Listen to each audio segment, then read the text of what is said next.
Hi, this is Josh with Retro TV One Tech, and today I'm going to be making a video that I'm really excited about, and that is I'm going to try and fix this Commodore 64 that I got that I thought might have been largely unused in the last video where I revealed it and got it off of eBay and showed everybody the packaging and everything else. So I'm super excited to share with you this repair video on this Commodore 64. So before we get too far into the video, please be sure to subscribe, hit the like button, all that stuff. If you enjoy retro tech and you want to see more adventures here on this channel, definitely hit that subscribe button and join the community. So as you recall, last time I did this Commodore 64 video, again, I thought this was largely unused, and you can look at it and see it's in really good shape. Keyboard doesn't even appear to be used that much. There's not a lot of, damage or any kind of, well, definitely no damage, but no evidence of fingerprint residue or anything like that on there. You can also see it's an older style with the mustard color keys here too. So it's a pretty neat system, even if it's not unused, which we kind of came to the conclusion in the comments last time that it probably had been used a little bit, but not very much. Still pretty special system, but if you go back and watch my unboxing video, you'll see that when I plugged it in and turned it on, I got the dreaded black screen. And so I did a little research and figured out that the black screen can usually be caused by either a bad PLA or even maybe a bad power supply. And of course, I was using the original Commodore 64 power supply with that computer. Even though I checked the voltage on the DC 5-volt side, I didn't check the 9-volt side. I didn't feel comfortable doing that and wasn't able to get a voltage. And I found out later you have to check both pins on that. So I didn't know that. But even then, for the safety of the computer, I wanted to get a new power supply. So I did get a new power supply, and this is the C64 PSU, and it's c64psu.com, or they have an eBay shop as well. I got this from their official eBay shop. Electrowave, I believe, is the name of the company. But this is a modern Commodore 64 power supply with all the modern protections, fuses, filters, everything you could imagine. I'm not an electrical engineer, so I can't explain all the things, but they are, and they understand what all this is. There's a switch on the unit too, so you can actually turn it off so that it doesn't just sit there getting hot and you don't have to unplug it all the time. So that's really nice. But anyway, it completely protects your system, uses modern components. Even if it does fail, it has the fuses and the filters to protect the system. So that's really good. All the voltages are checked and good. I actually did that before I started the video. I didn't want to do that on camera. It's kind of hard to get the camera in the right place and do all that with the voltages. But I did check this one and was able to get all of them to check out correctly. And it was super clean and super stable, as you might imagine. So I'm super excited to try this out. I've got several different possibilities to see what might be wrong with the system. Like I said, the power supply is the first thing I'm going to test. Just see if it comes on. I'm going to still use the RF modulator because that's what I used the first time. So I kind of want to isolate different problems one at a time. I don't want to fix everything all at the same time, and then I'll never know what it was. So kind of using a little bit more strategic process, or scientific process, I guess, is that I'm going to eliminate one problem at a time. So the first thing would be the new power supply. We're going to plug it in and see if that changes anything. If it's still the black screen, the next thing I want to try is to see if the RF modulator might be bad. I have an audio-visual cable, just a standard composite cable for the Commodore 64, so I'll hook it into my TV and see if it works any differently with that. So then that'll be able to rule out the RF modulator. If that works, then obviously the RF modulator is bad. And so then if it's still black screen after I try that, then the third thing I want to try is I actually got this new PLA from 8-Bit Classics. I believe it's, 8bitclassics.com. They make a new PLA using modern parts for the Commodore 64. So from what I read online, the most common cause of black screen on a Commodore 64 is either a bad SID chip or a bad PLA. Well, I wanted to try the PLA first because I can test the SID chip by actually running the system without it. So I guess if the PLA doesn't work and it's still a black screen, then the next thing will be to pop out the SID chip, and then I'll get a new one of those if I need to. But at least I can test that without actually getting something new. So this is a modern PLA, and the PLA actually was the most common failure point besides the power supply on these original Commodore 64 bread bin systems. And so it'll be interesting to test all those things, see what happens, see what works. And if I can't get it working after all that, I also have a Dead Test Cartridge. This is a Commodore 64. It's kind of in the bag here still, but it's a Dead Test Cartridge. And so sometimes this will get the system to load up and tell you if one or more components are bad. It doesn't always work, but I thought it might be worth a try. And if I get it working, I've got this SD to IEC fast load cartridge that I bought. So I'll be able to, it's like a fast load and an SD to IEC all in the same thing, which basically means that I can put an SD card in here, put it in the cartridge port, and then this goes in the serial port, and I'll be able to not only use the fast load to load games and programs faster, but I can also load those from an SD card from my modern computer. So lots of fun stuff to try today, and we'll see what happens. So let's get started. All right, I've got everything hooked up now. Got the power supply hooked up and turned on. I see a light down there. If I pan the camera down to the floor, I see a light down there on the power supply. So let's give it a try, a moment of truth. So this will tell me if the issue was just the power supply or if it's something a little bit more. So fingers crossed, everybody. Here we go. Okay, I might be on the wrong channel or something because it didn't seem to change very much. So the system definitely has power. Okay, something's happening. Maybe switched into the wrong thing in the back on the RF modulator. So give me just a second. Get back here behind the TV and I'll switch this switch back here. I may have slid the switch while I was messing with it. Let's see what happens here. Seems like nothing's happening here, so not really sure what to make of that. Let me see here. So it's not giving me the black screen it was before. Oh, there's the black screen, I think. Let me see. That's the black screen? Yes, okay. So there's the black screen. That's a nice pure black screen. I don't know if you call that the black screen of death, but we know that it wasn't the power supply because this power supply, while being much safer, did not fix the problem. So the next step is to get a composite cable out and try that hooked up to the front of this TV and see if we can get a little bit better feel for what might be wrong with this. All right, so I've got the new cable here. So you can see it's got the Commodore output, video output cable on one end. I know it's not really focusing on it. And then the various different composite plugs on the other end. So let's get this plugged in and we will see if we can get it to work that way.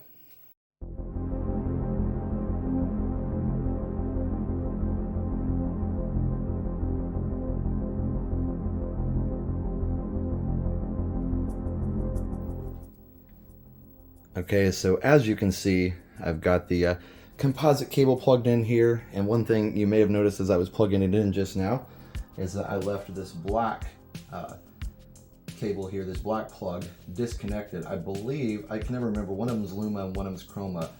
I believe this is the Luma, which is like black and white data by itself, and the yellow one I believe is the Chroma, and of course the red and white are the audio. So of course this is a standard composite TV, so it doesn't have the Luma, and so I only can plug in the yellow and leave the black just hanging like that, and it should work just fine. So we'll see what happens. If we get another black screen, then we'll know, of course, it wasn't the RF modulator or the cable or anything like that. So let's see what happens.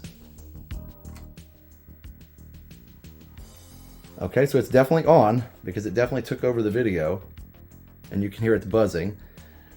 So unfortunately that means there's definitely something wrong with the system itself, but we'll leave those cables plugged in as they are a little bit more reliable. So you can see, well actually the RF was pretty good also, but anyway, let's turn that off for now and you'll hear the buzzing will stop. So it's definitely doing something.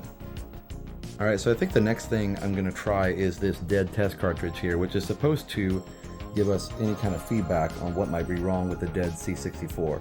So we're just going to plug it in as is for right now. It said it can take up to 20 or 30 seconds for it to load into the system and see if it can do something. I'm not super optimistic about this because we're not getting any video display at all, but let's just see if it will work and if we can get anything going on the screen.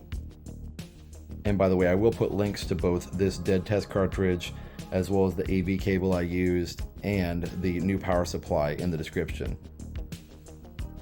All right, I've got the Dead Test Cartridge in the machine and we'll see what it does. And we'll let it be on for 15 to 20 seconds and see what it does. Here we go. Oh, okay, it's flashing. So that definitely means something's going on. That's interesting. Lots of different colors there. So I'll have to look at the manual and see what that means. It did that right away. It's interesting to see that there's a certain pattern to it. So I'll be right back. Okay, so after reading a little bit more in the manual for the Dead Test Cartridge, you can see here, I'll just zoom in on that part on my phone here, you can see that it says defective PLA chip is one of the possible causes. Now it also says MPU or VIC, so hopefully it's not the VIC chip, but that's the one of the video chips. So anyway, we will check the PLA then. It looks like the next step is to replace the PLA with the one that we bought from 8-Bit Classics. So hopefully that is what's wrong with it. So now it's time to get the system opened up and see what we can do to get this thing working again. Alright, so it's time to disassemble the system and see what we can do here.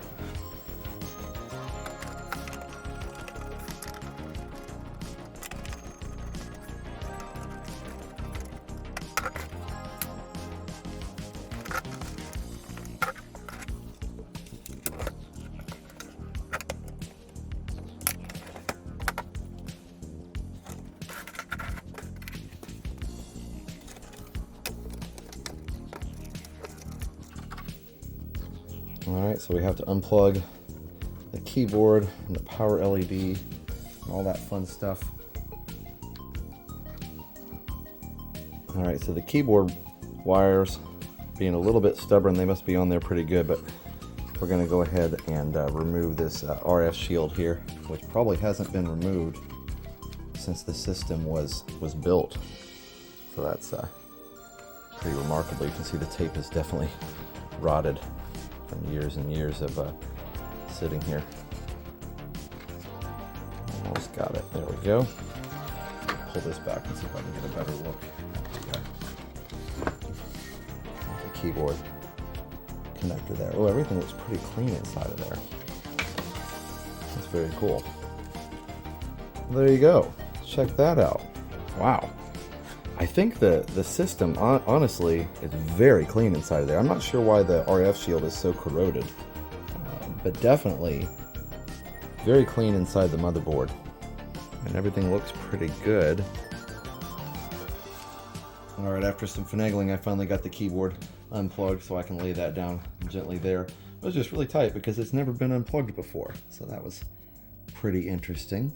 You can see there, I don't know how well you can see that, but there's one pin there that is missing, so that you know where to put it, because on the board itself there's actually a pin here that is missing as well.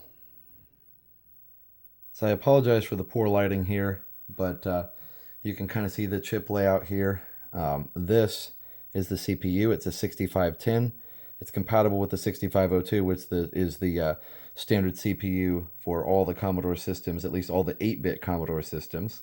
And so this is just a variant of that that adds some more functionality, and I'm not going to get into that right now. This is the SID chip, the sound interface device, 6581, and this is the PLA, and it actually says revision 3, so I wonder if that's supposed to be one of the ones that works better. But either way, that's what we need to remove and replace with the new one that I got. And just some more over here. This is the RAM, and it's a few other chips here. This is the RF modulator, and I believe the video chip is under here. Now we don't need to mess with the video chip, so we're going to leave that cover on for now. Disassemble as little as possible, but all of the capacitors look pretty good. I don't see anything bulging or anything, thankfully, leaked all over the board or anything like that. It all looks pretty good. All right, so this is the replacement PLA that we're going to put in, and you can see it's actually 2 chips in one, and it's got the legs on the bottom there that'll go into the socket. But you can also see that it has the MOS Technologies, which used to make chips for Commodore on there, and it has the equivalent label on there, so that works out nicely. And so yeah, 2 chips in one, and you can also see over here on this side, that's actually the virtual notch, and so that's going to go up to the top, because if you look, so if you actually look at the PLA there, the notch is on the top. It's kind of hard to see from here. And it also has the number U17, very small right there. That's the chip number on the board. And this also says U17, very, very small right there, C64 U17. So everything's very small. So we're going to use a flathead screwdriver to pry out the PLA chip on the board, and we'll see what we can do. And I apologize if the lighting isn't the best. I didn't want to take the time to set up a huge lighting rig or anything like that, but I should be able to gently pry this out with the screwdriver. So.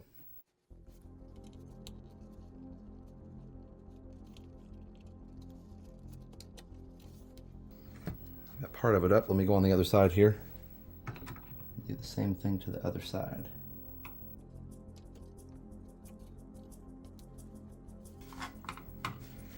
There's not really a good place to get in on the other side, so let me just see if I can pop it up from here. Yeah, I should be able to do that. I'm being very gentle, working it just a little bit at a time here.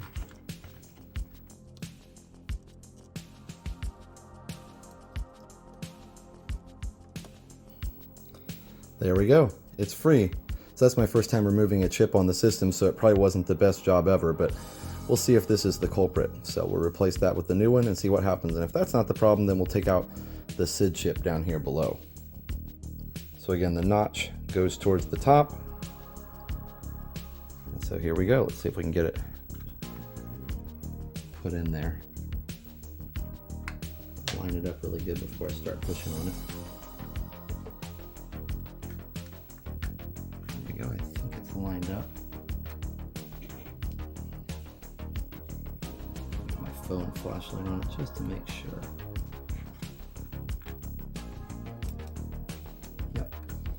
Everything's good.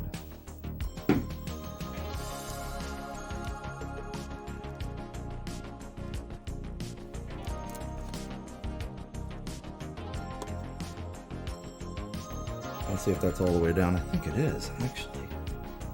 Maybe? Go anymore. Nope, I think that's all the way in. Alright, so that sits up a lot higher than the other chip did, but that should make it easier to get out as well.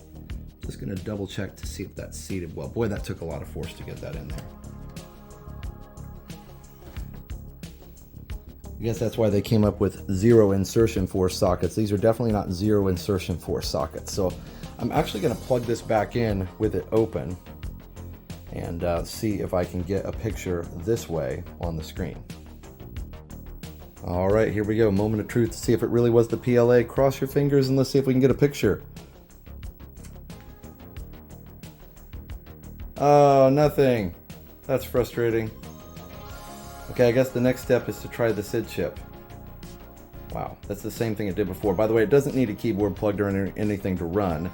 It should run like this. So there's either something else bad or it's the SID chip. That's frustrating. I'm going to try it with the Dead Test Cartridge in just to see if it does the same thing. Yep, exactly the same thing.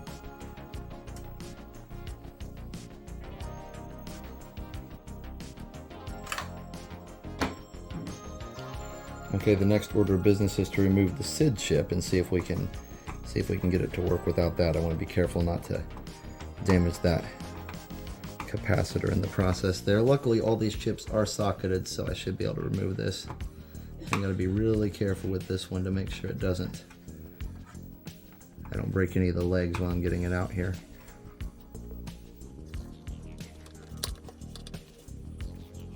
And by the way, I've kept it plugged in, what it looks like plugged in over here, but it's actually turned off on the power supply just to be safe. I'm going to try a slightly smaller screwdriver to get the SID chip out here. See if I can get underneath it there gently and get this bad boy out. Got one side.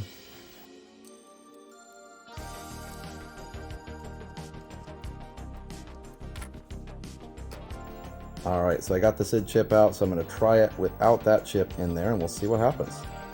Alright, so moment of truth. Let's see if the SID chip was indeed the issue. No, not the issue. Wow, it must be something else. Okay, that's super frustrating. I have no idea what it is at this point. I've tried everything I can think of. So nothing with the Dead Test Cartridge now. Alright, just for fun, one more test with the old PLA back in and the SID chip removed. Nothing. Not even with the Dead Test Cartridge in there, so that's weird. Maybe it requires the SID chip to work, I guess?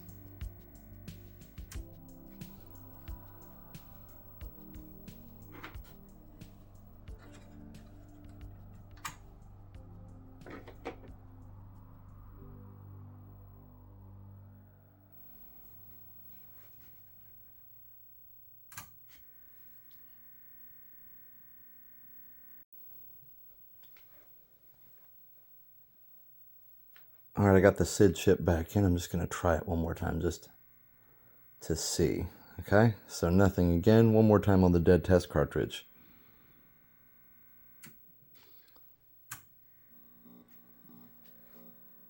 Okay, so it's back to doing what it was before. So at least I didn't make it worse. So reading the dead test cartridge manual, it shows that the number of flashes could indicate that a certain RAM module could be bad.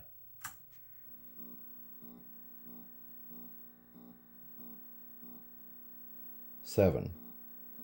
3, 4, 5, 6, 7.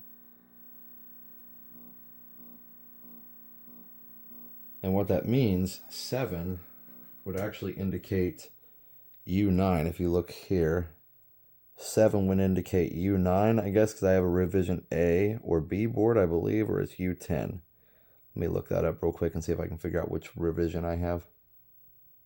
So you can't really see it, but right underneath of this metal bracket here, it says revision B. So that means with revision B, that means that it's a U9 chip that's bad with 7 flashes. So U9 is right here, indicating that this guy's bad right here. So no way to know for sure, and definitely not something I'm going to be able to do right now because I don't have any RAM chips or anything that I can exchange it with.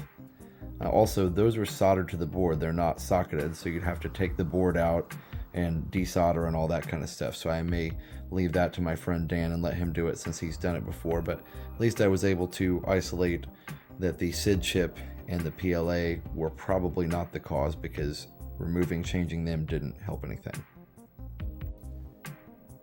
I think I'm going to keep the replacement PLA in there just because it's supposed to be a more reliable chip. I'll keep the other one, of course, as a backup. It's still in good shape. Nothing wrong with this at all, we don't think.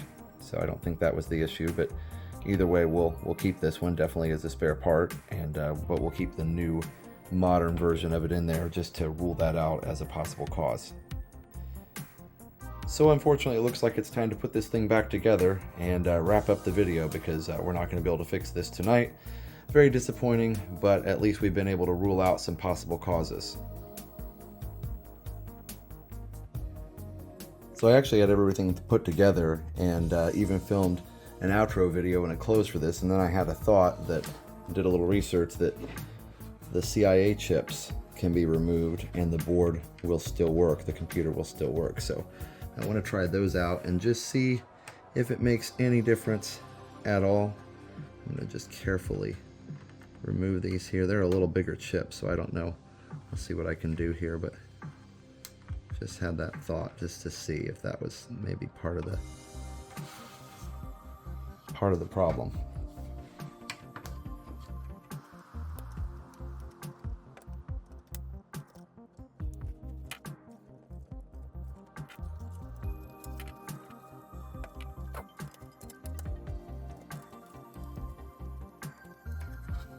Okay, these chips are definitely not easy to remove, but I think I've almost got this one. Just working on it slowly but surely.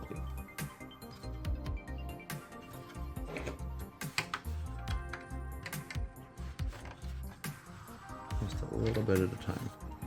It seems like once you get them out once, they're not as hard to get back in the second time.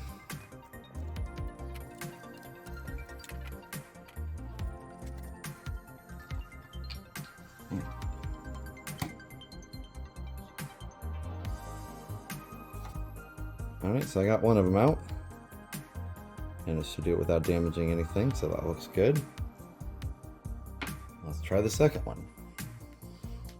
I got that one out a little quicker. Had the idea of how to do it that time. There you go. Okay, we'll try it again with both CIA chips out.